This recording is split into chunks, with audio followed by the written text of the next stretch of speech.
Hello friends. Бүгін сіздермен ағылшын тіліндегі көмекші сөздер жайлы өтеміз. Prepositions көмекші сөздер.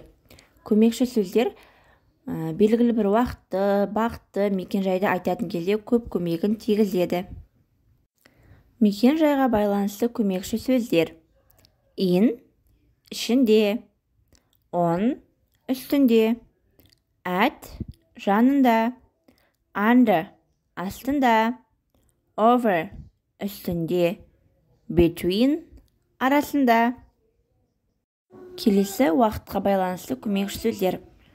During кезінде, after кейін, before бұрын, since бастап.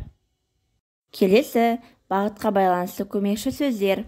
To дейін, қарай, ға, ге, қа, ке. From бастап, нан, дан, ден, тен. Up жоғары, down төмен. Through арқылы, along бірге, бойымен. Қарым-қатынас үшін қолданылатын көмекші сөздер. With бірге, without бөлек онсыз, about туралы, for үшін. Достар, келесі сабақта осы көмекші сөздерді жеке-жеке талдап оқитын боламыз.